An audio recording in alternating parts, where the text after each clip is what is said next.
Student, today we will start continuity and differentiability 13 तक question हम बेटा लास्ट वीडियो में कर चुके थे।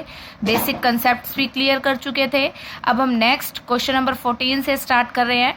क्या कहता है क्वेश्चन नंबर 14? देखिए, discuss the continuity of the function. हमें डिस्कस करना है इस फंक्शन को कॉन्टिन्यूस है या नहीं।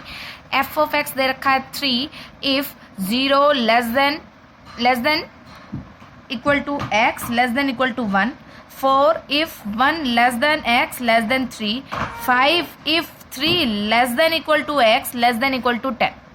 सबसे पहले देखो, जो हमारे पास टोटल लिमिट है वो 0 से 1 और 1 से 3, दोनों में जो कॉमन लिमिट है ना 1 है कॉमन लिमिट, तो 1 से ही हम लेफ्ट हैंड लिमिट लगाएंगे और 1 से ही हम राइट हैंड लिमिट लगाएंगे। अब देखिए, at x is equal to 1 से हमने क्या लगाई? लेफ्ट हैंड लिमिट लगाई। Left hand limit x tends to 1 minus मतलब left hand f of x. अब देखो 1 के लिए ये फंक्शन है लेस मतलब इसकी लेफ्ट हैंड लिमिट तो है 3, और 1 के लिए ये फंक्शन है ग्रेटर मतलब इसके लिए राइट हैंड लिमिट क्या है हमारे पास? 4। ठीक है, तो at x is equal to 1 के लिए लेफ्ट हैंड लिमिट तो हमारे पास है 3 और राइट हैंड लिमिट हमारे पास क्या है? 4। दैट मीन्स ये दोनों आपके इक्वल नहीं है, तो फंक्शन कैसा हो जाएगा आपका? डिसकॉन्टिन्यूअस। क्लियर? फिर है हमारे पास at x is equal to 3। अब देखो यहाँ पर 3 दोनों के अंदर कॉमन है, लेकिन 3 यहाँ तो है लेस देन और यहाँ है ग्रेटर देन। तो लेस देन मतलब लेफ्ट हैंड लिमिट के लिए तो है 4 और राइट हैंड लिमिट के लिए क्या है? 5। दैट मीन्स इसमें लेफ्ट हैंड और राइट हैंड दोनों इक्वल नहीं है, तो ये फंक्शन भी क्या हो जाएगा आपका? डिसकॉन्टिन्यूअस। सेम आपका क्वेश्चन नंबर 15 और क्या है 16। फिर आता है इसी के साथ आपका क्वेश्चन नंबर 17 जो कि इंपॉर्टेंट है।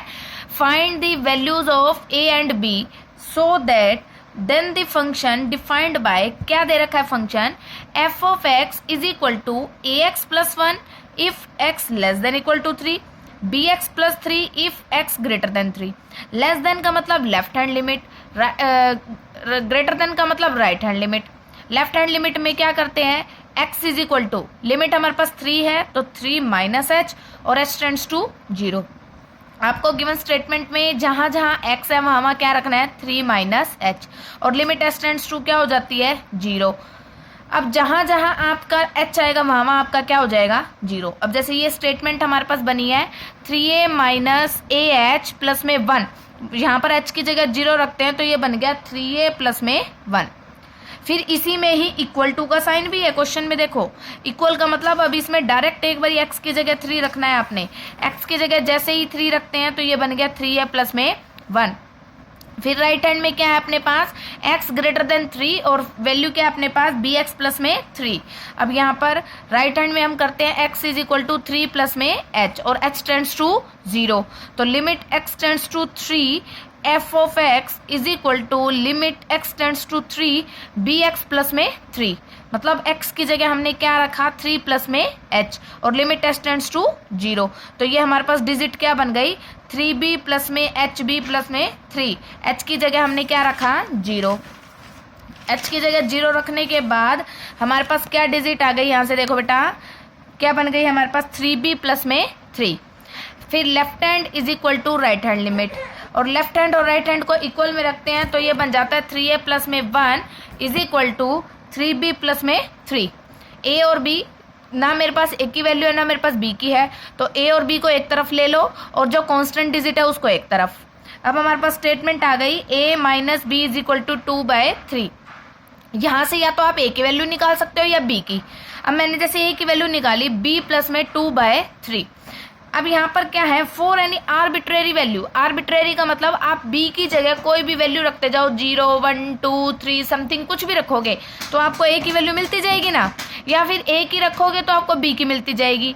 4 यानी आर्बिट्रेरी, बहुत सी वैल्यू हो जाएंगी b की। We can find the value of corresponding the value b। जैसे ही हम b की वैल्यू रखते जाएंगे हमें a की वैल्यू मिलती जाएगी, तो हम फाइंड करते जाएंगे a और b की value. Clear? Same as question number 18 है आपका। अब क्वेश्चन नंबर जो 19 है, जो मैं कह रही थी कि ग्रेटेस्ट इंटीजर डिसकंटिन्यूअस होता है, वो कैसे होता है वो देखो। मोस्ट इंपॉर्टेंट क्वेश्चन है बेटा ये। Show that the function defined by g of x is equal to x minus greatest integer of x is exist at all integral points here greatest integer of x denote the greatest integer less than और equal to x. अब देखो यहाँ तो सबसे पहले मैंने यहाँ पर क्लियर कर दिया कि ग्रेटेस्ट इंटीजर का मीनिंग क्या है। मैंने कोई भी हमारे को लिमिट नहीं दे रखी, तो मैंने जब लिमिट हमारे पास गिवन नहीं होती हम क्या लेके चलते हैं, सी। तो मैंने ले लिया eight x is equal to सी, मतलब सी बी एनी इंटीजर, सी कोई भी इंटीजर ले लिया। अब ये ग्रेटेस्ट इंटीजर है, लेफ्ट हैंड लिमिट हम अप्लाई करते हैं तो क्या करते हैं, जो भी लिमिट होगी उसमें एच माइनस, तो सी माइनस एच।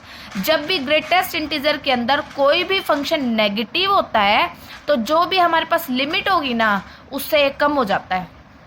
फिर से सुन लो ये बात, जब भी ग्रेटेस्ट इंटीजर के अंदर कोई भी फंक्शन नेगेटिव होता है तो उस जो भी गिवन लिमिट होती है उससे हमेशा एक क्या हो जाता है, कम। अब यहाँ पर जब हम लेफ्ट हैंड लिमिट अप्लाई करते हैं तो लिमिट एच टेंड्स टू हो जाती है जीरो। अब लिमिट एच की जीरो है और लेफ्ट हैंड है और यहाँ माइनस हो रहा है ना, तो उसमें जीरो लिमिट है ना उससे कम हो जाएगा, तो क्या हो जाएगा -1। That means c minus h क्या हो जाएगा, सी -1। अब ग्रेटेस्ट इंटीजर के अंदर अगर कोई वैल्यू पॉजिटिव होती है तो जो भी आपके पास गिवन लिमिट है वो वैसे की वैसे रह जाती है। अगर जीरो है तो वो जीरो रह जाएगी, 1 है तो वो 1 रह जाएगी। अब एच की जगह जीरो रखोगे तो क्या बच जाएगा, सी।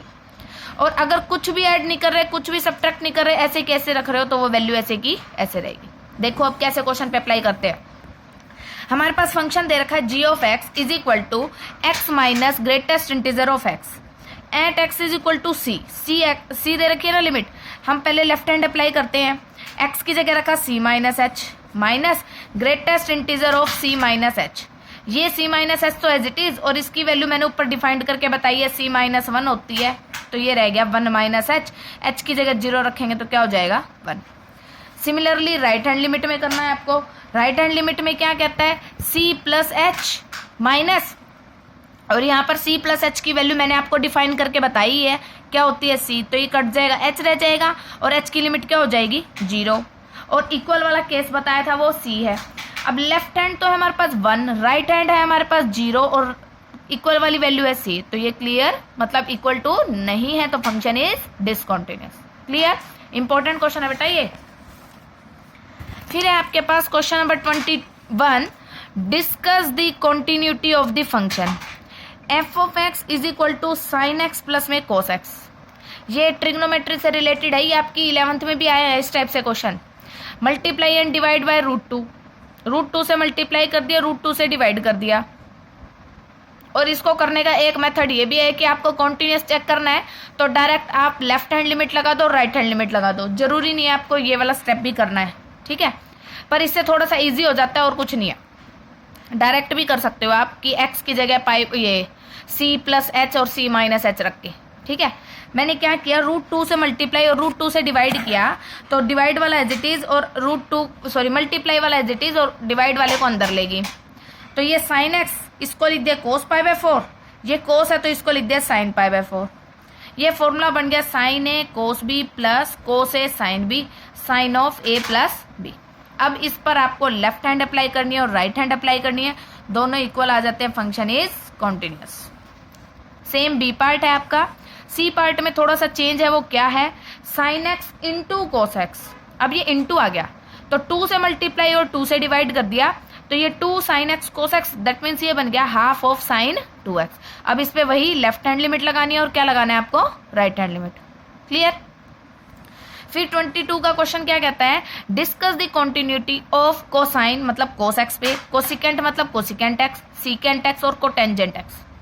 जैसे function x f of x है cos x, limit x is equal to c, जैसे ही सी रखते हो आप c minus h c plus h करके भी देखोगे तो ये फंक्शन इक्वल आ जाएगा, ठीक है, तो ये फंक्शन हो जाता है कॉन्टिन्यूअस। क्लियर। फिर आता है हमारे पास कोसिकेंट एक्स वाला फंक्शन। कोसिकेंट एक्स में क्या होता है बेटा, देखो पहले है सीकेंट एक्स। सीकेंट एक्स में क्या है हमारे पास, मैंने 11th में आपको करवाया था general value secant x is cos x is equal to 0 होता है तो x is equal to 2n+1 into π/2, ये वो है यहाँ पर। Secant x is undefined at x, secant x को हम लिखते हैं 1/cos x और x की वैल्यू जब 0 रखते हैं तो ये अनडिफाइंड हो जाता है, तब हम ये लगाते हैं x is equal to 2n+1 into π/2। अब लिमिट है हमारे पास π/2, तो एक बार पाई बाय 2 माइनस रखो, एक बार पाई बाय 2 प्लस रखो, हमारे पास ये दोनों लिमिट सेम नहीं आती, दैट मीन्स ये फंक्शन आपका क्या है, डिसकंटिन्यूअस। जब फंक्शन डिसकंटिन्यूअस होता है तो हम x की जगह क्या रख देते हैं, c, तो फंक्शन क्या हो जाता है, कॉन्टिन्यूअस। इस टाइप के क्वेश्चन बहुत बहुत कम आते हैं बेटा, ज़्यादा जरूरी नहीं है, ना ही इंपॉर्टेंट है ये। थर्ड पार्ट कहता है f of x is equal to cosecant x. Cosecant x 1/sin x होता है, और हमने पढ़ा था sin x is equal to 0 होता है, तो x is equal to n pi के होता है, ठीक है। तो sin x को अगर हम 0 रखेंगे तो वो भी नॉट डिफाइंड हो जाएगा, ठीक है, तो नॉट कॉन्टिन्यूअस। सेम जैसे बी पार्ट किया वैसे ही कोट एक्स वाला है, क्लियर। 23, 24 और 25 का क्वेश्चन कैसे है, जैसे हमने 6 से लेके 12 तक के क्वेश्चन किए थे ना, लेफ्ट हैंड लिमिट अप्लाई करो, राइट हैंड वैसे। अब 26 के क्वेश्चन में क्या कह रहे हैं, f of x is equal to k cos x divide में pi minus 2x if x not equal to pi by 2 और x is equal to. Not equal to का मतलब है आपको क्वेश्चन में लेफ्ट हैंड भी अप्लाई करनी है और राइट हैंड भी अप्लाई करनी है।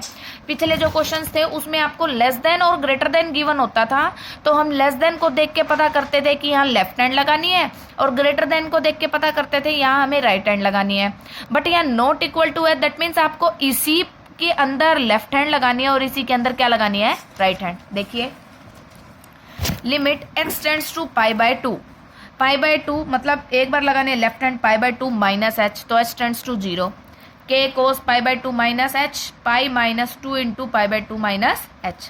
2 को अंदर लेके जाते हो तो ये कट जाता है, माइनस माइनस प्लस, और ये बन जाता है 2h, पाई से पाई कट गया। Limit h tends to 0, k by 2 और साइन h बाय h क्या होता है, 1, यहाँ k by 2। Similarly right hand पे अप्लाई करते हो वो भी k बाय 2, बट आपको जो इक्वल वाली दे रखी है, देखिए पीछे x is equal to pi by 2, उसमें क्या दे रखा है, 3, तो मतलब f ऑफ पाई बाय 2 की वैल्यू कितनी दे रखी है, 3। लेफ्ट हैंड और राइट हैंड लिमिट ये तो आ गई आपकी k बाय 2, और f ऑफ पाई बाय 2 आपको दे रखा है 3, दैट मीन्स k की वैल्यू क्या हो गई आपकी, 6। सेम आपको 27, 28, 29 क्वेश्चन करना है। 30 का क्वेश्चन इंपॉर्टेंट है, find the values of a and b such that the function defined by, आपको a और b की वैल्यू निकालनी है। f of x is equal to 5 ax plus में b 21 if x less than equal to 2, 2 less than x less than 10, x greater than equal to 10। अब देखो दोनों में कॉमन लिमिट क्या है, 2, तो 2 के लिए लेफ्ट हैंड तो दे रखी है 5, और राइट हैंड पे अब यहाँ x फंक्शन है तो यहाँ पर अप्लाई करेंगे राइट हैंड। राइट हैंड में हम क्या करते हैं, x is equal to limit 2 है तो 2 प्लस h, यहाँ करते हैं ना हम ये put x is equal to 2 plus h, और h टर्न्स टू क्या हो जाती है, 0।